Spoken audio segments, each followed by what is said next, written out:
Bem, estamos de volta com o Argumento e a nossa conversa agora é com o Dr. Antônio Bonfim Bertano Rocha, que é especializado em cirurgia torácica robótica no Hospital Porto Dias. Doutor Antônio, é um prazer tê-lo aqui. Prazer também, prazer falar com todos da sua audiência. Bem, é uma novidade em Belém, né? Uma cirurgia robótica torácica. Sim, é uma realidade não só, é uma novidade não só em Belém. Na verdade, é uma novidade em toda a região amazônica.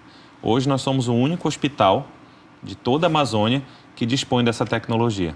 E, especificamente para a parte de cirurgia torácica, o hospital está na ponta, assim, em termos de pioneirismo, porque nós somos a 8ª capital do Brasil a dispor dessa tecnologia. Nós éramos a única região que ainda não tinha. Hoje, nós já dispomos para a nossa população. Durante muito tempo, você sabe que o melhor hospital de Belém era o aeroporto, né? Então, isso aí já mudou. Graças a Deus, porque isso é uma coisa que incomoda bastante, porque hoje em Belém nós dispomos de absolutamente toda a tecnologia que existe para você fazer o tratamento mais completo possível do câncer, certo? E ainda existe essa cultura, mas isso é uma coisa que a gente batalha todos os dias para mudar, justamente qualificando a equipe para poder E essa ter tecnologia, bem, o tempo de internação deve diminuir, os efeitos colaterais, não é verdade? Sim. Os nossos primeiros casos, que foram feitos há 15 dias atrás, os pacientes não passaram nem 24 horas internados. A primeira cirurgia foi uma cirurgia muito longa, uma cirurgia de 5 horas, 7 horas de anestesia, 6 horas da tarde o paciente foi para o quarto, 8 horas da noite ele estava caminhando, 9 horas da manhã ele estava em casa, absolutamente sem sintomas, sem dor, sem queixas, uma recuperação extremamente favorável. Não tem nem ponto. Paciente... Os pontos, eles são internos, são pontos muito pequenos, são pequenas incisões de mais ou menos 1 centímetro que se fazem no tórax. E alta precisão. Altíssimo. O robô não treme. Exatamente.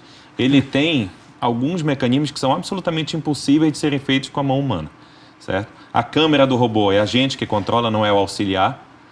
Então, e ela é 100% estática, a gente coloca na posição. Então, com isso, a gente consegue fazer as dissecções muito mais próximas do que numa cirurgia por vídeo, por exemplo. Sim, é muito mais preciso. Ampliar.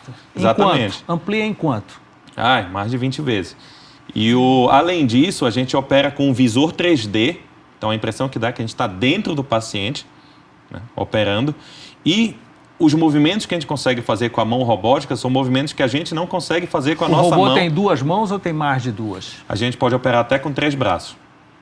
Entendeu? Que a gente controla. Entendeu? Então, a gente tem uma diversidade de movimentos que não existia na vídeo e nem na cirurgia aberta a gente consegue reproduzir. Então, é o fim da cirurgia aberta? Não é o fim. Mas, por exemplo, hoje, antes da gente ter o robô, a gente já tinha cirurgia por vídeo. E 98% das nossas cirurgias já eram feitas por vídeo. Vídeo laparoscópico. Isso. E no tórax a gente chama de vídeo toracoscópico, entendeu? Só porque muda a posição. Mas no robô amplia ainda mais essas possibilidades. Sempre vai existir o caso ainda de cirurgia aberta, tumores muito grandes, uma coisa assim. Mas é cada vez mais raro. Então o público em busca desse tipo de cirurgia é sempre em torno do câncer. É retirada de tumores. Isso. É o carro-chefe, entendeu? Existe também para a cirurgia benigna? Existe porque a cirurgia de retirada de parte do pulmão é a mesma para a cirurgia de câncer e para cirurgias benignas, certo?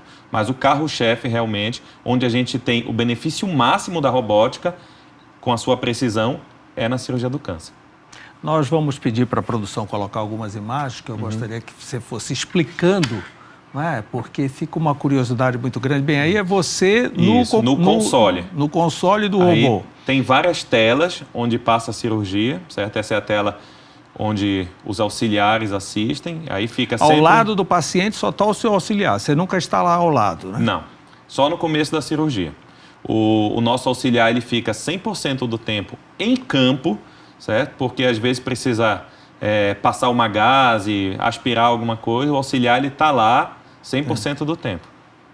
E você vê aqui, essas são as mãos que a gente controla. A instrumentadora entrega para o robô, nos braços do robô, os instrumentos. Isso, ela entrega para o auxiliar e o auxiliar ele faz a montagem das pinças e tudo mais. Diminuiu o tempo de cirurgia? Com o passar do tempo, o tempo de cirurgia fica igual. Entendeu? É difícil diminuir o tempo em relação à cirurgia aberta. Mas a gente consegue, com o passar, com o aumento da expertise, ficar com um tempo semelhante ao da cirurgia aberta, com uma recuperação infinitamente melhor. Como foi para o senhor chegar a essa tecnologia? De que forma ocorreu esse processo para o senhor se habilitar a essa cirurgia? Foram 9 meses de treinamento. A gente passa por várias fases. No próprio hospital, nesse console, nós temos o simulador. Então, a gente passa, igual a aviação, a gente passa por 40 horas de simulador para a gente poder ir para as próximas fases. Nós temos uma certificação digital, que é feita pela internet, e depois de simulador mais certificação digital, nós vamos para São Francisco para fazer um treinamento. São Francisco, na Califórnia. Isso, a gente faz o treinamento em animais, no caso suínos, e também em cadáveres, para poder fazer antes de começar a cirurgia no paciente propriamente dito.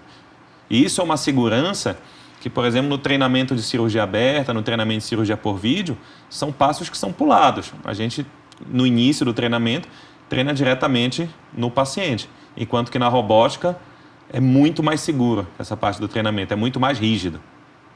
E como essa tecnologia é muito veloz, cada vez vem um novo robô mais veloz ainda, mais preparado, com mais braços e assim por diante. Sim, o que acontece hoje é o seguinte, hoje essa tecnologia ela é uma exclusividade de uma empresa, certo? Que é da Intuitive. Já estão sendo desenvolvidos dezenas de robôs diferentes pelo mundo, certo? Então, nos próximos anos, a tendência é que essa tecnologia ela se popularize muito mais e barateie cada vez mais.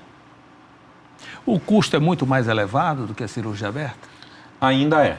Ainda é, pelo uso do robô. Isso. Se a gente parar para lembrar, antigamente, quando começou a cirurgia por vídeo, também tinha um custo muito mais elevado.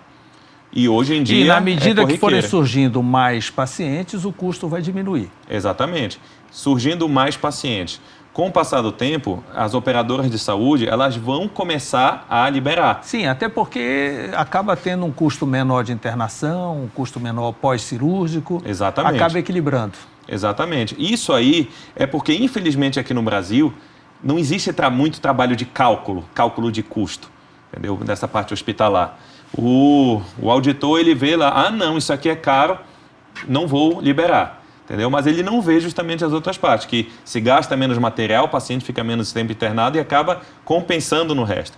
Então, esse processo aqui no Brasil é longo. Sem ter um retorno, sem ter um problema, nada. Exatamente. Né? Isso, infelizmente, aqui no Brasil, para entrar na conta demora um pouco. Então, pelo que o senhor diz, os planos de saúde no Brasil ainda não incluem o robô? Ainda não. Hoje, o IASEP libera para cirurgia torácica, certo? E para outros tipos, desde que seja doença neoplásica, desde que seja câncer, certo? Dá 100% de cobertura. Os outros convênios ainda não. O paciente ele ainda paga pela diferença do uso do robô. E em quais cânceres é usado o robô? Na cirurgia torácica, a gente usa no tratamento do câncer de pulmão, né? No tratamento dos tumores do mediastino, que é a região que fica entre os dois pulmões e que tem vários tipos de tumor. E aí, principalmente no mediastino, a robótica ela é infinitamente superior à cirurgia por vídeo e à cirurgia aberta, em termos de possibilidade. Para a cirurgia de câncer de pulmão, a dissecção também é fantástica, é muito melhor do que a vídeo. E além do pulmão? Esses acho que são os principais, entendeu? Os principais usos, os tumores de mediastino e os cânceres de pulmão. Porque nas outras patologias, o custo-benefício acho que não compensa tanto, entendeu? Mas para essas, que já é muita gente, né? Lembrando que o câncer de pulmão é o câncer que mais mata no mundo, né? E também é um dos cânceres que mais evolui em termos de tratamento. Nos últimos 5 anos, eu digo que a gente reaprendeu a tratar câncer de pulmão, com todas as melhorias que a gente teve. Então, só aí a gente já tem uma quantidade imensa de pacientes que podem se beneficiar da robótica. E o pós, qual o índice de êxito para a sobrevida de alguém que faz uma cirurgia como essa? O que a gente espera, tá? A gente sempre compara qualquer método que a gente utilize, mais novo, com a cirurgia aberta, certo?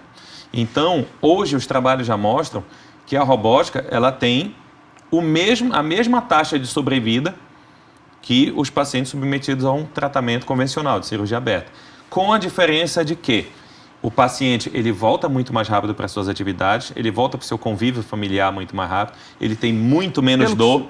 O que o senhor falou, não tem nem UTI na jogada. Depende do porte da cirurgia. Nossos 2 primeiros casos, por exemplo, a cirurgia teve 7 horas, mas não teve nem UTI. Porque diminui sangramento, por causa da precisão, diminui sangramento e as complicações diminuem muito. Então, acaba que a UTI acaba sendo desnecessária. Sim, o senhor estava falando do índice de êxito.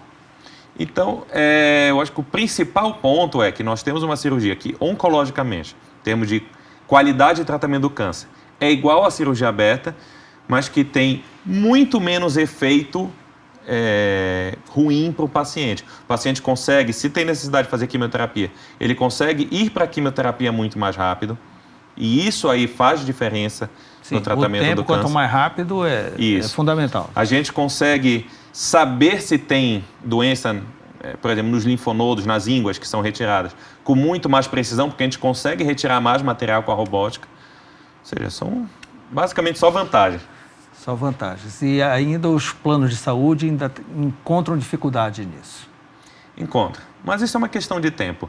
Isso aí, eu acho que o principal é a gente ter a tecnologia aqui na nossa mão, tá? Para quando os planos de saúde estarem liberando 100%, a gente não vai ter que esperar quase 1 ano, que foi o tempo que eu levei para me qualificar, entendeu? Que foi de janeiro até agora em outubro. Então, já tem a tecnologia disponível. Os colegas, o corpo médico da cidade, está ciente desse tipo de tecnologia? Isso é uma coisa que a gente está brigando bastante para divulgar cada vez mais. Certo? Eu sempre digo que eu acho um absurdo haver um médico em Belém que não saiba que nós dispomos de cirurgia robótica há mais de 1 ano, aí falando de todas as especialidades, aqui em Belém. Entendeu? Então, isso nós estamos, todo mundo que faz robótica está brigando para divulgar, aos pouquinhos a gente vai conseguindo que os colegas saibam e principalmente saber dos benefícios. Bem, esse é o mesmo robô que trabalha em todas as outras especialidades. É o Da Vinci. Que o carro-chefe, né, o que tem mais... É a urologia. É a urologia, principalmente a cirurgia de próstata. Né? Exatamente. Aí temos já também, na especialidade já temos a cirurgia geral, a cirurgia oncológica e a ginecologia e agora a cirurgia torácica, que é a primeira especialidade fora do abdômen, que vai começar a fazer robótica. Vai começar não, já começamos a fazer aqui em Belém. A demanda em nível de outros estados. Se aqui não tem divulgação, também não tem nos outros estados vizinhos. Se é o único do norte, então ainda precisa também esse tipo de divulgação. Exatamente. É o único local da região amazônica que dispõe da tecnologia. Certo? A divulgação nas outras regiões, ela já é muito forte. Então, esse é um trabalho inicial. Então, hoje nós estamos batendo cada vez mais no quesito divulgação, justamente para receber os pacientes dos outros estados próximos, né? Macapá, Manaus, tudo mais, que é muito mais próximo vir para Belém do que muito mais simples. Exatamente. Geralmente, a pessoa tem família aqui também, então a logística acaba sendo muito facilitada. E a família ao lado é sempre muito melhor. Né? É isso que eu sempre falo para o paciente. Tá? Você pode, se você dispõe da mesma tecnologia aqui em Belém ou em São Paulo, ou no Rio, ou em qualquer outro canto, o que você dispõe aqui, que é o mais precioso, é a família do lado.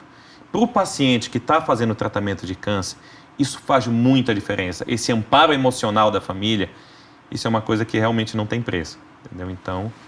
Doutor Antônio Bonfim, muito obrigado por essa consulta pública, por essas informações e o que depender da gente para divulgar, porque é interessante para toda a população, todos os nossos telespectadores. Parabéns pelo trabalho, boa sorte. Parabéns lá para o Porto Dias, que está sempre na frente da tecnologia. Com certeza. Eu que agradeço por esse espaço para divulgar aqui o nosso trabalho, juntamente com o do hospital, certo? E desejar boa noite para todos os telespectadores. Ok. Obrigado pela sua audiência. Estaremos de volta na próxima segunda-feira. Tchau.